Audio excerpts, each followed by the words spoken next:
שלום לכולם, אני רוצה שאנחנו נעשה קצת חזרה על הדברים שלמדנו עד היום, ולכן אנחנו ניכנס פה ל-Visual Studio ונפתח פרויקט חדש. אני מזכירה, מרעננת את הנושא הזה כי באמת לא נגענו בזה מאז תחילת החגים. Create a new project, וכאן בפנים מי ששמר לעצמו פה בפין בצד אז יש לו את זה, ומי שלא יחפש כאן. מה אנחנו מחפשים? את console up, ואנחנו מחפשים את console up בסוגריים .NET Framework. הנה הוא פה, וכשהוא יופיע לכם בפעם הבאה בצד שמאל, כי בכל פעם שאנחנו משתמשים במה שהוא מופיע, תוכלו בעצם ללחוץ על הפין הזה ולסמן אותו כדי שהוא לא ייעלם ותמיד יהיה לכם פה. אז אני לוחצת עליו ו-Next. מאחר שאנחנו עושים פה קצת חזרה, אז אני יכולה לקרוא לפרויקט הזה Review ו-Create.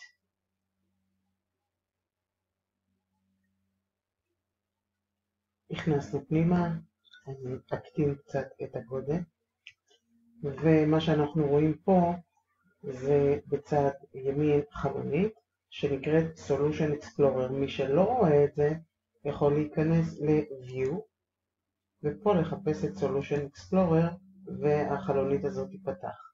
כאן אנחנו רואים את השם של הפרויקט שפתחתי, Review.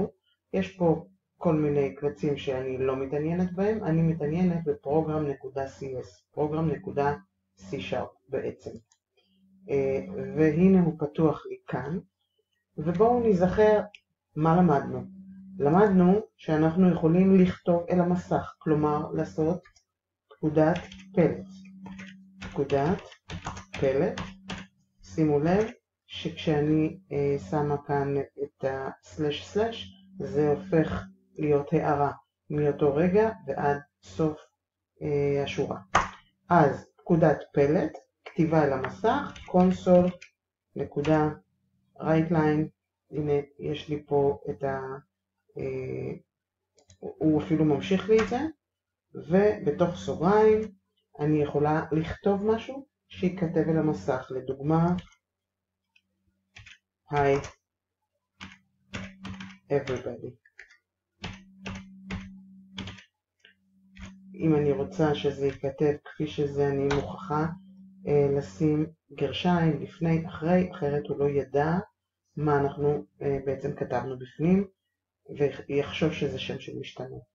וכדי להריץ את זה אני יכולה ללחוץ Ctrl F5 או על הלחצן, על המשולש ירוק בהיר, ותיפתח לי כאן חלונית שחורה שזה חלונית הקונסול, ופה יהיה כתוב את מה שביקשתי לכתוב על המסך, ומיד אחר כך הכיתוב הקבוע press any key to continue. אם אני אעשה פה enter, חלונית הסתיימה ואני כבר יצאתי מריצה.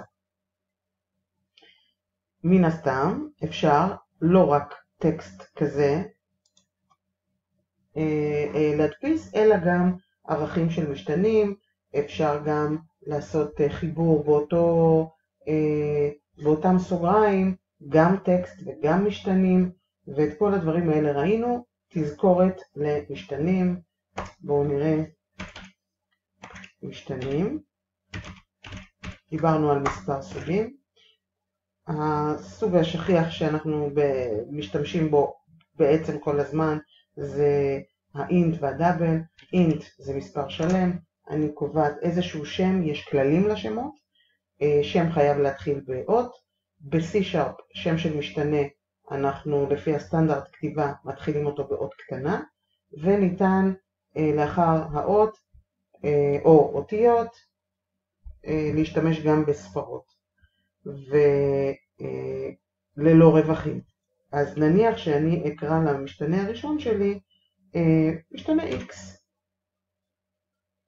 נקודה פסיק. כל פקודה מסתיימת בנקודה פסיק. אתם רואים שיש לי כאן איזשהו סימון ירוק, זה אומר, אם אני אעמוד פה אני אראה גם מה הוא אומר, זה אומר שהמשתנה X הצהרתי עליו, אבל עדיין לא השתמשתי בו. וזה נכון, וזה בסדר, ואני לא נלחצת בזה. יש לי משתנים נוספים, סוג נוסף זה הדאבל, ונניח שאני אקרא לו y, כשדאבל זה מספר ממשי, עשרוני, רגע, אני אנסה פה את זה, ואינט זה בעצם מספר שלם. אנחנו למדנו על עוד סוגים, לדוגמה char, נגיד a, char זה בעצם תו,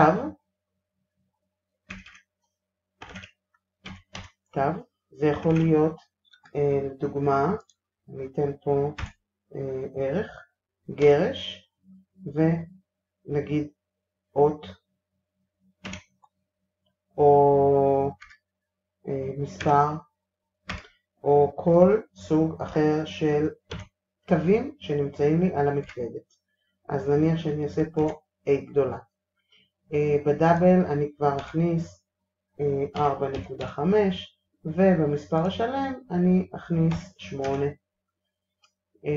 אוקיי. מעבר לתווים יש לנו גם טקסטים, שזה בעצם טיפוס שנקרא string, נגיד name, אני אכניס אליו בתוך גרשיים, בניגוד לגרש, מה שאני רוצה, נניח ורדה, ונקודה פסיק בסוף. יש לנו גם את הבוליאן, את בול נגיד found, סתם שם, והוא יכול לקבל את המילה true או את המילה false. בסדר? אז יש לנו כאן את זה, שזה משתנה בטיפוס טקסט, יש הקוראים לו גם מחרוזת תווים, ופה יש לנו משתנה של כן לא, זה כל מה שהוא יכול לקבל. אוקיי, אז הנה סוגי המשתנים, הנה פקודת הפלט, ואנחנו בעצם, כדי שנוכל לעשות דברים עם המשתנים שלנו, אם לא הכנסתי להם בתוך השמה את הערכים, יכולתי גם לקלוט. אז אני רוצה לתת דוגמה אחת או שתיים לפקודת קלט. מה זה אומר קלט? זה אומר שאני מבקשת ממי שמפעיל את התוכנית, ואז יש מסך שחור, מסך קונסול, אני מבקשת ממנו לתת לי ערך מסוים בהתאם למה שאני צריכה. אז קודם כל, כדי שהוא יבין מה אני רוצה ממנו, בואו נגדיר לו, נכתוב לו מה אנחנו רוצים.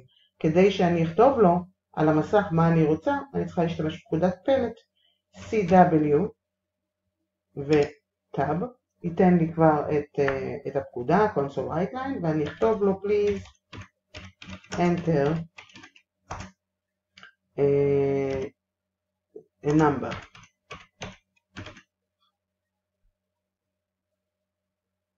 ועכשיו אני רוצה לקלוט את המספר הזה לתוך, למשל, המשתנה x.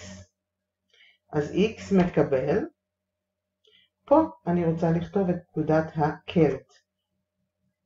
פקודת הקלט זה אומר שאני רוצה את מה שיכתב על המסך להכניס לתוך משתנה מטיפוס int. אז אני צריכה לעשות לו המרה לאינט. אז זה int נקודה parse, ובסוגריים console נקודה readline, console נקודה readline, וסוגריים פותח וסוגר ריקים, לעולם לא כותבים שום דבר בתוך הסוגריים של ה-readline, ונקודה פסיק. וכעת אני רוצה בעצם להריץ את זה. שוב, קונטרול F5 או לחיצה על המשולש הבהיר, ו-Hi everybody, זה היה מקודם, please enter a number. עכשיו אני אתן את המספר 32, press any key to continue, כי סיימנו בעצם את התוכנית, ורגע לפני שסיימנו אותה, המספר 32 נכנס לתוך X. איך אני ידע שזה אכן כך? אני אדפיס עכשיו בתוך פקודת הפלט. אני לא, רגע, הנה, console.writeline, איך אני אומרת לו שזה מה שאני רוצה? enter, לא, רגע, console.writeline, yes, ופה אני רוצה להדפיס את מה שהוכנס ל-X. אז אני יכולה להדפיס פשוט את X, עם נקודה פסיק בסוף, ואני יכולה גם להיות קצת יותר נחמדה, אבל להדפיס לפני כן איזשהו טקסט שאומר X, למשל, שווה כזה, רווח, ואז פלוס X. ומה שיקרה זה שיודפס לי הקטע טקסט הזה, שבתוך הגרשיים, X וחץ, ואז לידו ישורשר הערך שהוכנס ל-X. אז בואו נריץ את זה, קונטרול F5, please enter a number, 68, ועכשיו X חץ 68. מאיפה ה-68 שהוא הביא כאן? זה מה שהוכנס לתוך X. אז זהו, אנחנו פה עברנו בקצרה ובמהירות על פקודת פלט, על משתנים, סוגי המשתנים השונים, ועל פקודת קלט. אני הראיתי כאן קלט לתוך מספר שלם, שהוכנס לתוך מספר שלם. באותה צורה אנחנו יכולים להכניס ערכים גם ליתר המשתנים. נניח שאני רוצה להכניס למשתנה y שהוא דאבל, אז כאן אני כבר אבקש,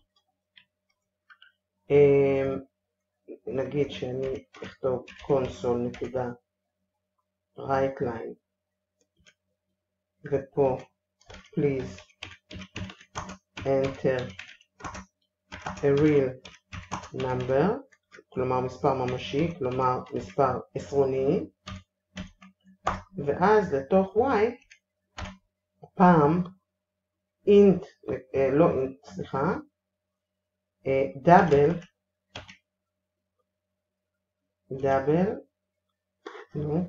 נקודה פרס, console.writeline.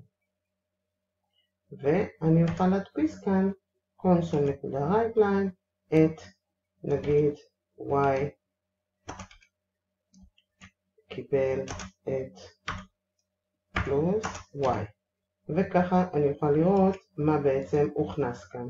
נקודה פסיק, ובואו נראה את זה, קונטרול F5, ו-please enter a number, 25, הדפיס לי 25, please enter a real number, 23.8, והודפס לי 23.8.